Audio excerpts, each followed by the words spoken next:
Well, if you're looking for the leaders of the Arsenal title fight this season, look no further than Jesus and Zinchenko, and obviously it's another player that is performing very well at Arsenal that's gonna hit to reveal to us how these two have gonna hit to lead the title fight for Arsenal of the Premier League season 2022-2023. Welcome to Rokani Media Football. How are you guys, and where you watching us from? I go by the names of Rokan David. Smash the like button, comment and share if at all you're watching us for the very first time.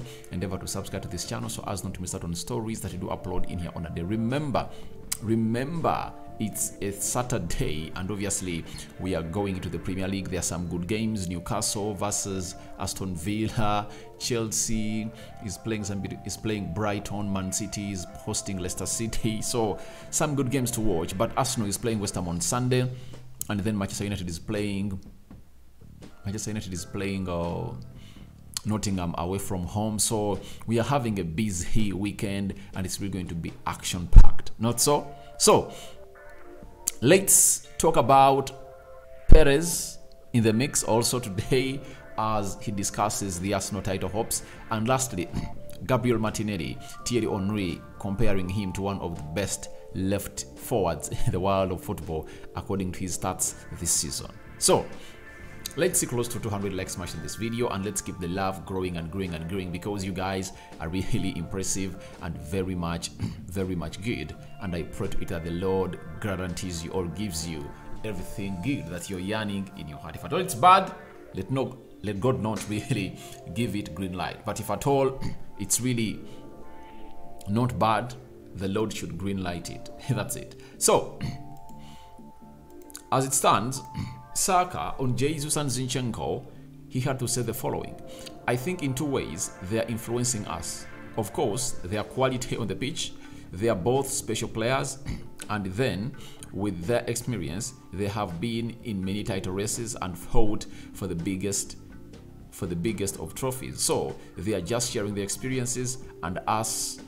They are just sharing the experiences with us and helping us and helping us mentally keep going. Now, when you look at that and you have to really synchronize it very well into my own understanding, it's all about Saka informing us that Zinchenko and Jesus are leading what we call the title charge fight for Arsenal against Man City.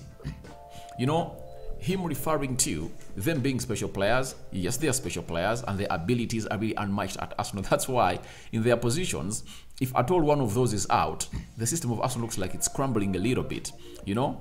And he said their experience, they've been in many title races and fought for the biggest of trophies. Yeah, for the previous 3 trophies, where Man City was going to hate to win 2 and Liverpool was going to hate to win 1, I think Jesus and Zinchenko were in the similar situation they are in right now at Arsenal, because way back at Man City, they are battling it out with Liverpool, and they used to really put out a race. I think there is even a race that saw Man City collect close to 98, 97 points, and Liverpool had close to 96.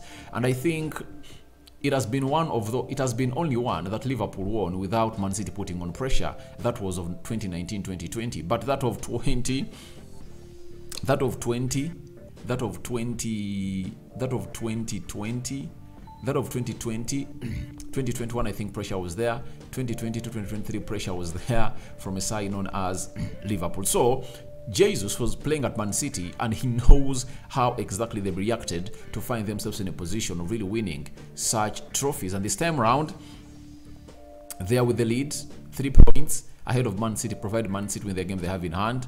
So it boils out into 2 or 3. 1, can Arsenal keep their foot onto the table? Are they not going to keep the hand? And are they not going to really get the foot off the pedal and really get hold of the handbrake?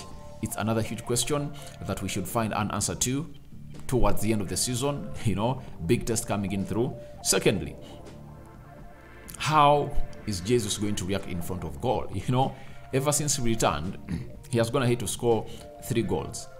So if he continues to be clinical like he has been in the previous 2 games, in the game of Leeds, 2 goals, game of Liverpool, 1 goal, and the way he impacts play, if he adds on goals on his creativity, then I think Arsenal are really going to be a very huge threat to every team they're going to face in the league.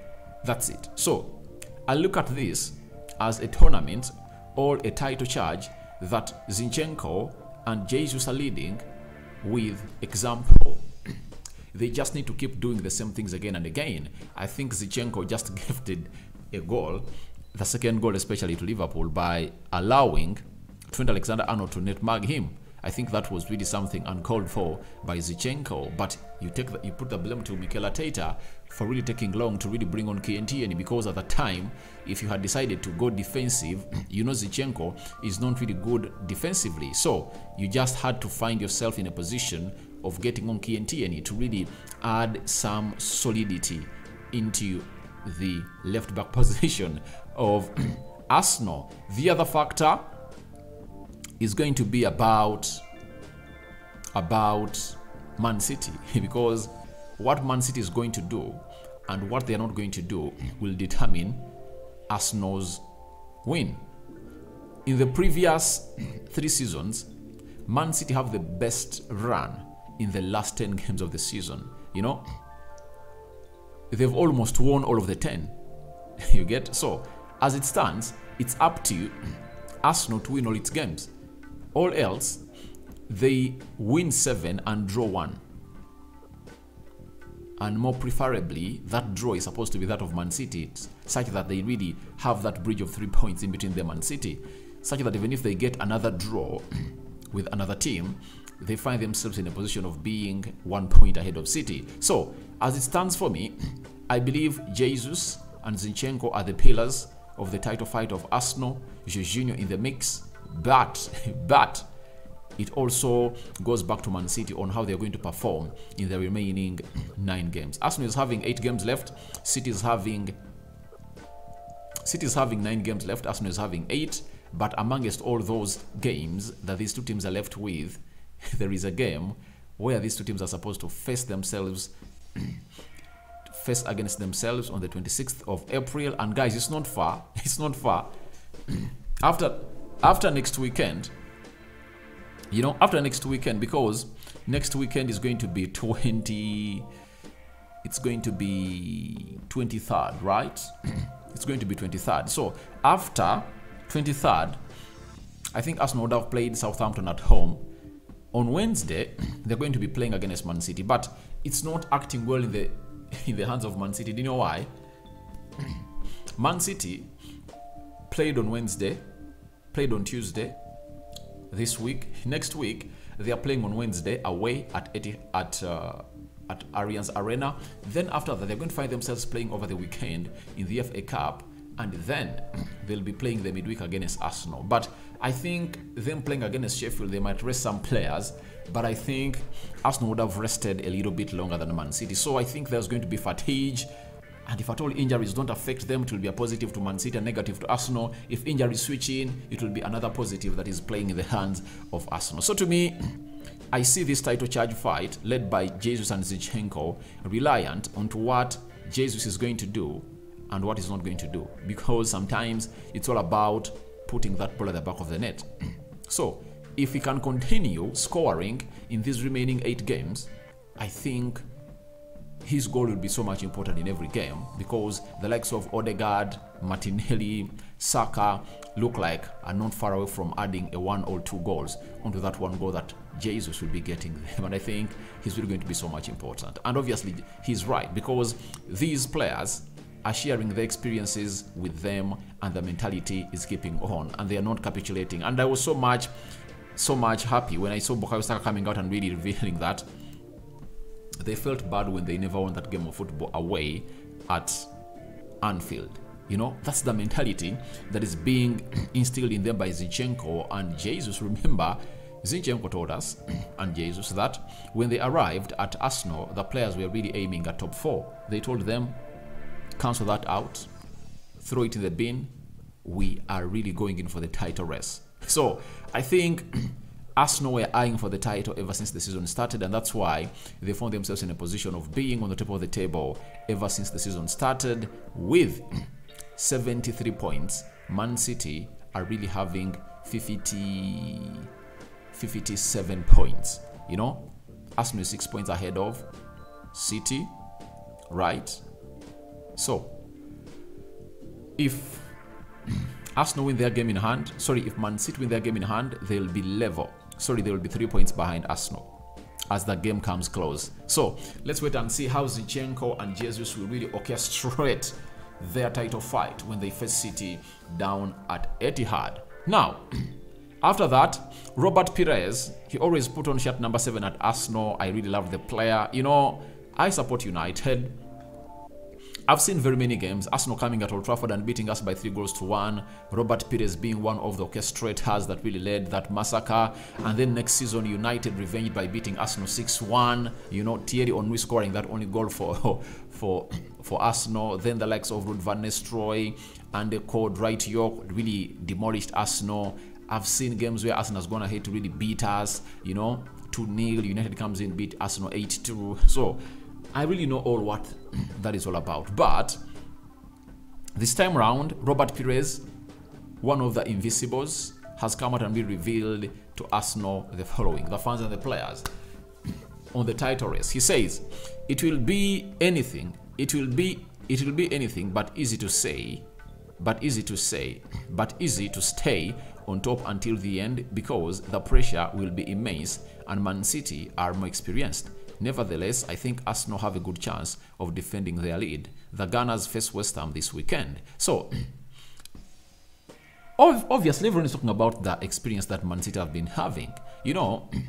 But this experience they've been having has been here for so long. Arsenal is having 2 players from Man City that know how to do it. That is Zinchenko and Jesus.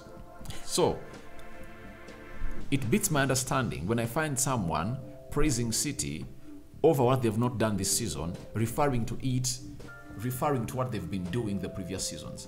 That's what beats my understanding, you know? Now, Arsenal has been the best team in the league this season. They are playing some of the best football this season in the league. So, if they are doing so, there is no doubt that they've gone ahead to defy logic, to defy predictions, to defy the haters on them not winning the title. Right now, people are talking about City, but every hurdle that has been placed in the journey of Arsenal have gone ahead to really go past it. I think the fingers of Arsenal have just gotten burnt in the game of Manchester United at Old Trafford, in the game of Newcastle, because they needed to win that game, but they drew 0-0. In the game of Man City at Emirates, you know, Everton away. I think by the rest of the games, they've been doing great. People tend to forget that Arsenal, ever since they lost to Man City, have gone ahead to play 8 games, and they've won 7 and drawn 8. What they've done in those games is what exactly they want to do in these games, and they can achieve it. They can achieve it because they are playing 1 game per week. That's it.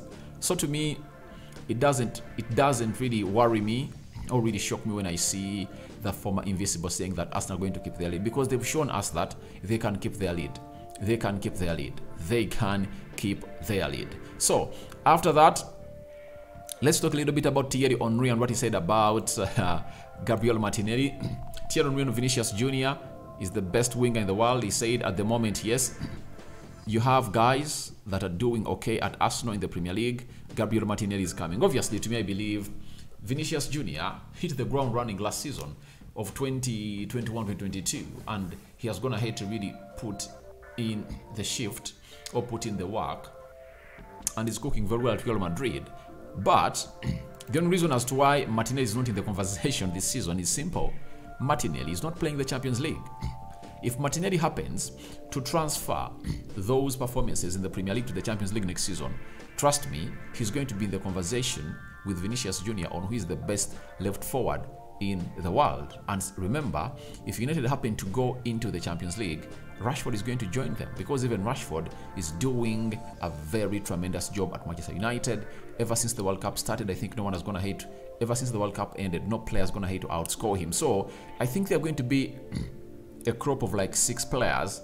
Rafael Leao, if he happens to get a good move and playing at a very different club altogether, I think he can find himself in that conversation. Not so.